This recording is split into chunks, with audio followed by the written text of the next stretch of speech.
Pay me, pay me, pay me my silver now. Pay me or go to jail. Pay me my silver now. Good morning, MixWeirRoadrunner.com with your morning horn of Z's, your sip of Chaga C60 coffee. Chaga C60 coffee. At some point, I have so much stuff in this coffee, I'm just going to have to eat it with a spoon, but not yet. Let's talk silver. The United States Mint, the silver breakthrough. Will we be going to a new silver coinage, silver gold coinage system? Everything's pointing that way. The U.S. Mint is knee deep in fraud, and I'm gonna show you their hedge book. Yes, the U.S. Mint, and they don't run their own hedge book. They go through the bullion banks to run their hedge book. It used to be HSBC, then they got busted for criminal stuff. So it probably went to JP Morgan, and if it's still at JP Morgan, that's the most ridiculous thing I've ever heard in my life. But anywhere, the hedge book at the U.S. Mint, it's required that they sell coins at the current fair market value. So I understand the hedge book. How big is it? I don't know. Truthfully, nobody really knows. But apparently, it's a massive money loser. And you might say, well, no, that's because they make it up. You know, when the price of silver, because a hedge book is basically hedging their inventory. So they have their silver and their gold, and they hedge it. I don't think they hedge gold. I think it's just silver that they hedge. Please explain that, Mr. U.S. Mint. But the silver hedge book, basically when they buy silver, they hedge it to maintain the price that they bought it at. So if the price of silver goes up, they lose. They don't get that gain in money. They lose on their hedge book. So in times of silver rising, just the hedge book side, you should expect losses in the hedge book because you're gaining that back with the price of silver going up. Well, here's a problem, and I'm going to show you this right now. You can get this at the United States Mint. Go through the annual reports. I have the 2021 report. And like I said, remember, if you're hedging your inventory, you have to take out shorts, right? You buy the silver, so you have that's your long, and the short, they should match out. Listen to this. At September 31st, 2021 and 2020, the fair value of the silver forward contracts was a liability of $23 million and an asset of $7 million, respectively. Fair value of silver forward contracts. Yes, this is COMEX shit. Silver forward, that's where you get silver forward contracts. Respectively, which are located in the derivative liability and derivative asset in the balance sheet. The Mint recorded net losses of $111 million on its silver contracts for fiscal year 2021. So in 2021, they took a loss of $111 million compared to net losses of $72 million in 2020. Now, theoretically, they should balance out because you have the increase in the price of silver. But here's the problem. Let's take a look at 2020. Now, it went from September, the fiscal year of the United States. So it would be from September 2019, which on September 31st, oh, so it'll be October 1st, right here. So we're looking at about $17 silver. Hold on. Let me get it exact. $17.60. So you write that down. $17.60. This is not rocket science. And then we had a big old spike. Now, volatility does come into play. But a big old spike till the end of September is a big jump to $26.80. So you would expect a big loss in 2000. Hold on. What am I doing? Yeah, in 2020, you'd expect a big loss, which the U.S. Mint said they had right here. In 2020, See, their loss was $72 million in 2020. That's expected because you had a huge jump in the price. So look what happened in 2021. So you have a big loss, and then you start from $26.80, and you go down to, so it would be, let's see, in 2020, September 31st, which is right.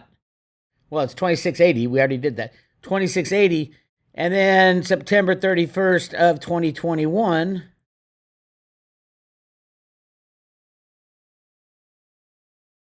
is down here at $22. So you had a loss. So your metal you lost money on, and so your hedge book, $22.50, you had a loss of $1 in that fiscal year. Your hedge book should at least be making some money because the price of silver went down. And there was volatility. What happened to the U.S. Mint hedge book? It lost massively more in 2021 than it did in 2020. That's either mismanagement or criminal activity. Why are they keeping their shorts on if they don't have the metal? They wouldn't have to take a loss. The Mint recorded net losses of $100 million on its silver forward contract in fiscal year 2021. They shouldn't be having any long contracts, they should to take delivery, yeah. Why are they messing with it? Why are they messing with it if they're losing $111 million on hedging when the price of silver went down for that fiscal year? Just more crimes at the U.S. Mint. I would love an explanation for that from the U.S. Mint, from the people who run their hedge book. And why don't we know who runs their hedge book? You think that would be pretty important, given that half the people in the COMEX are colluding together to rig the price of silver? Don't you think the American people should know who's running their hedge book, that they lost $111 million in a year that should have been net positive because of the decrease in the price of silver? And if they can't run a hedge book properly, why are they hedging at all? Get the hell out of the hedge book. Take your lumps and your rewards, because I guarantee you the price of silver in a freely traded market would continue to skyrocket. And you don't want the U.S. Mint sitting there with a hedge book. You won't maximize the value of your portfolio. Anyway, there's so much more going on at the U.S. Mint. There's a reason why they can't make a third of the silver eagles that they should make.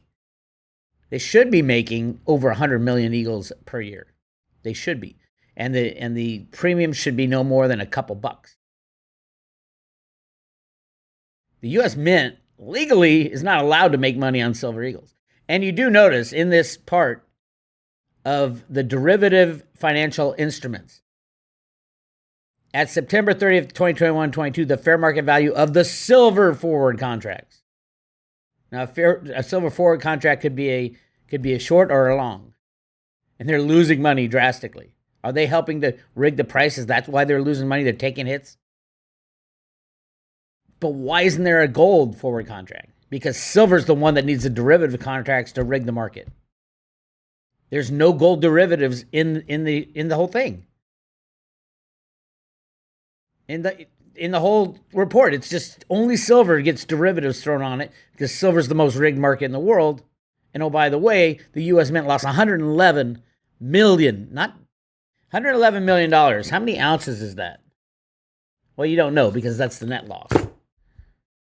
So it's a hell of a lot of ounces that they were playing with the derivative book and lost massively. This has got Sam Bankman-Fried type of management all over it. But then again, the head of the U.S. Mint, this lovely woman, Ventures Gibson, who has never, ever, ever run a mint in her life. Where is she? Oh, there she is. Listen to what she says about the mint. I am honored to present the 2021 U.S. Mint Annual Report. Throughout fiscal year 2021, the Mint overcame many challenges and produced exceptional results. The Mint's continued success is a testament to its Outstanding workforce. I can't speak highly enough of the men and women whom I have the honor of working with at the Mint. Their commitment and dedication to serve inspires me every day. Their ingenuity and creativity and perseverance are evident in the beauty, quality, and timely delivery of our coins. Timely delivery of coins. You can't make a goddamn silver eagle. Ventress Gibson, when she came on, she took the place of David Ryder, who had run mints forever. And she's never run a mint. She's just been an HR director. She came on, was in charge of making coins and nothing but downhill slope. And I do not blame anybody at the Mint except the management of the Mint. And I don't even know why I'm blaming Ventress Gibson. Just truthfully, she's the HR person. I blame Janet Yellen and the market riggers there. They tell the Mint what to do. It's the most important part of Treasury, is minting the U.S. money. They aren't Federal Reserve notes, my friends. Get yourself some pre-65 coinage, some Silver Eagles. I know the premiums are massive, but you better have some. I was corrected. I said yesterday the silver war nickels were 30%. They're 35% silver. Those, even the war nickels, which are U.S. mint, U.S. United States of America currency, not Federal Reserve, those premiums have been shooting up too. All premiums are shooting up. Again, the only problem with the war nickels, I love them, but you need 3 times as much storage, and storage is a big part of the problem with silver. But if you don't have any U.S. coinage, silver coinage, I think it's a huge mistake. To round out your portfolio, you should have Silver Eagles, pre-65 coinage, the 40% coinage, and even the 35% nickels. If it does go to some kind of new U.S. monetary system using gold and silver, those nickels might be the best buy you make because they're so cheap as far as premiums. But in the past, they've been hard to sell.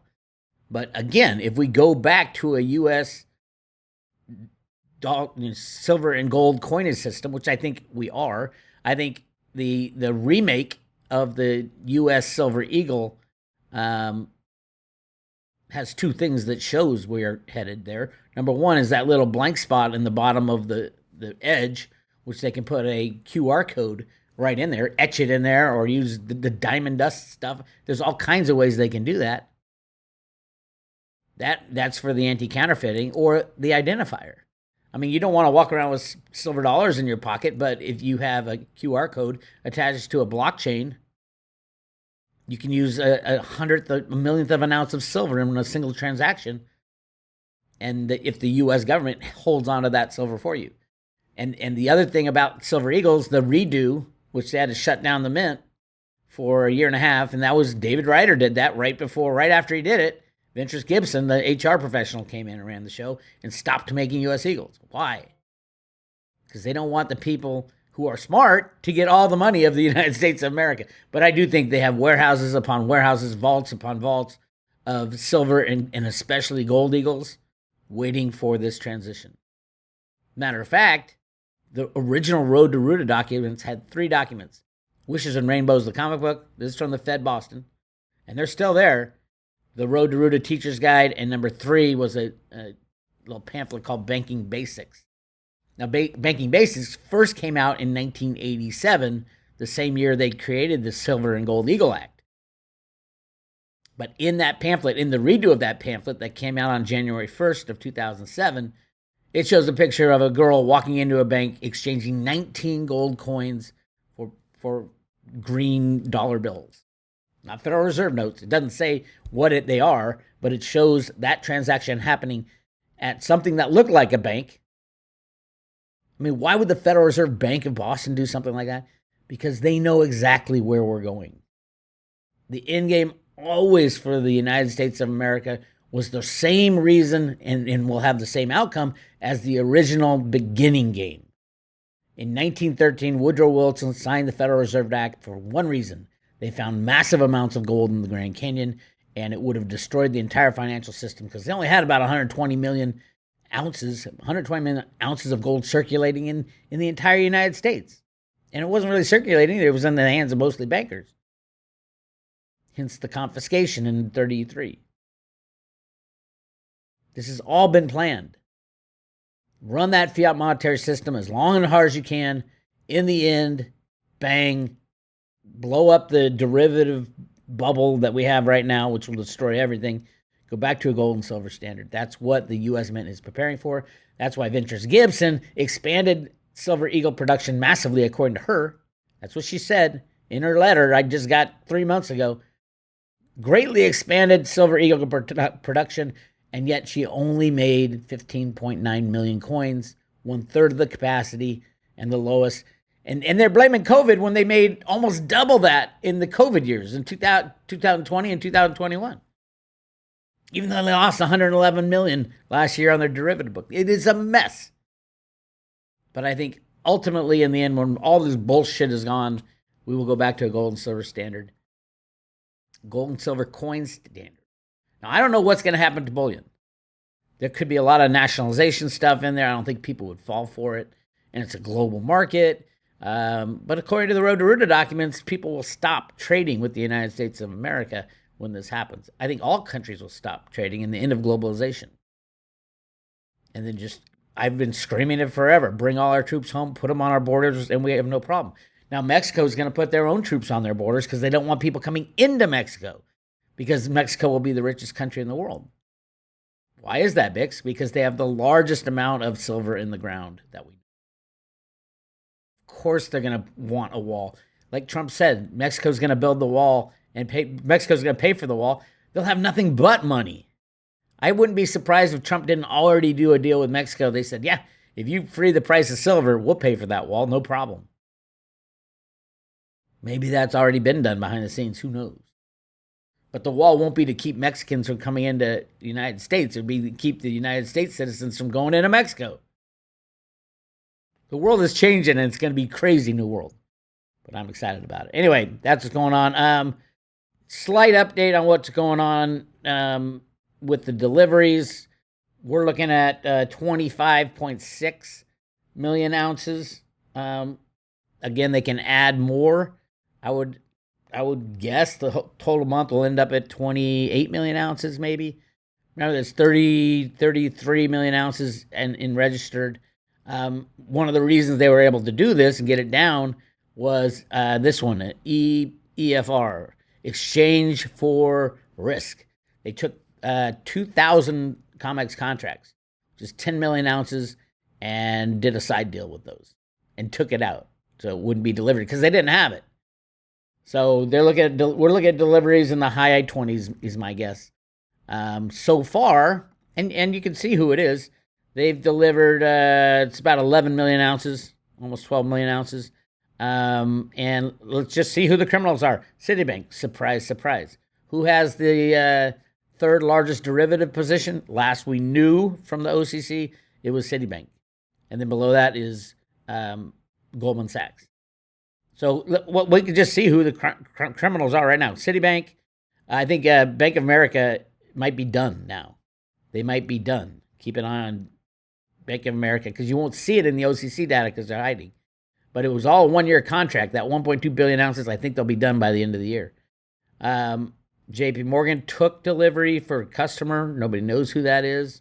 They hide that pretty well. And the other big delivery criminal was HSBC, but mostly Citibank. And it's right here. I mean, it's not like they can hide this shit. So in September, Citibank took delivery. This is their house account. Took delivery of 27,000 contracts. And then over the next 3 months, this is how the game is played, by the way. They gave back, let's see, that's about 20.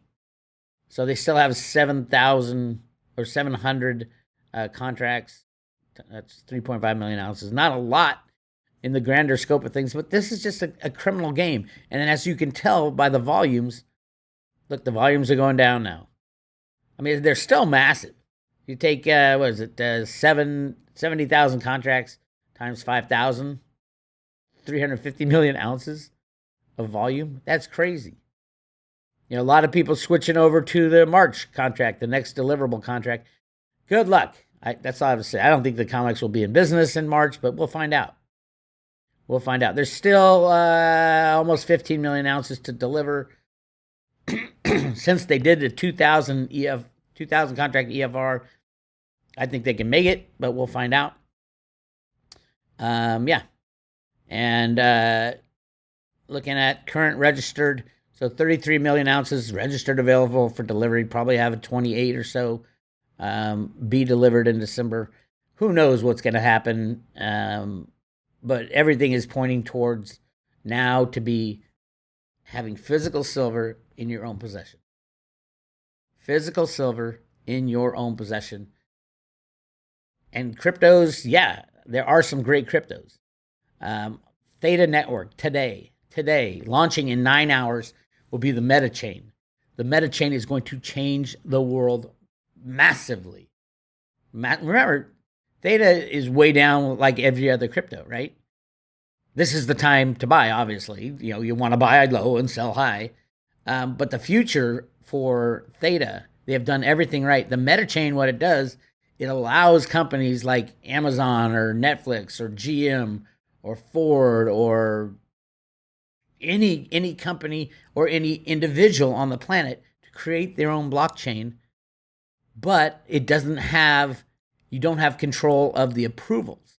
And that's so key for something like Amazon. If they have their own blockchain, they can control at least the amount of coins that are issued and have all the coins. That's what people want. They want to own all their coins. They want to be in on the beginning. Yeah, Apple can be in on the beginning, but they don't want the risk problem of running their own chain because no one would trust the chain. So Theta invented a way to run a blockchain, your own blockchain, off of the Theta blockchain with Theta approvals. So it's that decentralized Theta approval process, instant transactions, and as many as you want. Theta today will be solving global warming because of you won't need Bitcoin, you don't need Ethereum, you don't need all the costly types of transaction approvals. It's an amazing invention. I can scream all I want about it. Oh, by the way, what it really does is expands broadband. Have everybody running a Theta edge node on their computer, sharing internet, sharing broadband. Broadband is a gigantic problem in the future. We cannot have a future on the internet, which everything is going to the internet, without the massive expansion of broadband. And that's what Theta does. I can scream all I want. Believe it or not, if you have your Theta, congratulations. You have the value of the future. I think every corporation in the world will be using Theta to run their own blockchain, have control of their own tokens, but they don't have the approval ability and they can't change the blockchain. That's the key. Like Sam Bankman-Fried really wanted to do that. By the way, Sam Bankman-Fried did an interview with that criminal corporation, CNBC, lobbying softball questions. They went totally softball. But some of the obvious things were, hey, you gave $10 billion to your sister company, Alameda, which you ran both. That's commingling funds. They never said that. They said, did you commingle funds? He's like, no, it was more complicated than that. It's bullshit. And why didn't they ask about Caroline Ellison? Yes, the daughter of Glenn Ellison at MIT, the guy who runs the whole MIT business program and is knee deep in this shit along with his wife and Caroline Ellison's parents over at Stanford. Sam Bankman-Fried's. Wait, I got that backwards.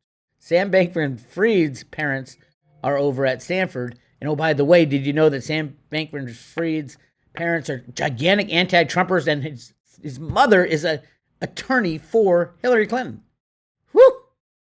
That's crazy shit. But did they say anything about that? No. They're trying to blame this one guy. No, this is the breakdown of the crypto cabal, as I call them, the deep state. It's great stuff. I love it. And then the CFTC is now starting to say we need a two-tiered system for cryptos. Let the multi-rich do all they want over here, but we need to protect the retail investors. It's bullshit. We need to get rid of the CFTC is what we need. And that would take something like Veritasium. Reggie had the answer all along. By the way, I don't care which crypto you're investing in. If it's not a standalone just to do the money side, it falls under Reggie's patent, 100%. Reggie just had a discussion. Go to Litecoin Lisa's channel, the Very Dow discussion, amazing discussion on how criminal the CFTC is and what they did to Reggie. I am a big fan of Veritasium and Reggie Middleton, and I will fight for him. I will continue to fight for him. And I get why Reggie couldn't defend himself, because you don't have the money. And one of these lawyers in this discussion with Litecoin Lisa, that's what he does. His company was built to, he knew when the SEC comes after you, good night. Good night. Unless you're a big corporation, then they'll run away because they don't want to look like idiots. How much power do they have is their question. And all that comes down to, who can defend themselves and who couldn't. Reggie probably could have, but it would have been long and ugly. And the other problem is the judges on the SEC judges, is you don't get a trial by jury. The judges are just as corrupt as the regulator. And we saw that with the CFTC. CFTC only has 2 judges, and one came out years ago and said, oh my God, this whole thing's a fraud. And I'm quitting because this other judge never, ever rules in favor of the little guy. It's always saving the JP Morgans of the world. And I mean, it was shocking. And they said, oh no, he's kind of crazy, that's why he's retiring. Bullshit. He knew the truth. So yeah, Reggie would have lost, they took all his money, first of all, and then he would have lost more had he fought it. I mean, they took his money after he settled. But he had to settle. And he settled for like 99% of what his entire net worth was.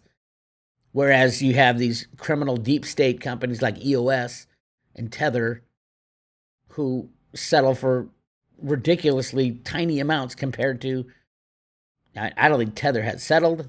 Tether is going to be the big one. I think it comes in about 2 weeks. 2 weeks they're going to take Tether down. And then you can kiss the crypto cabal, the pedo cabal goodbye. That's my take. This guy cracking me up. BitBoy Crypto cracking me up.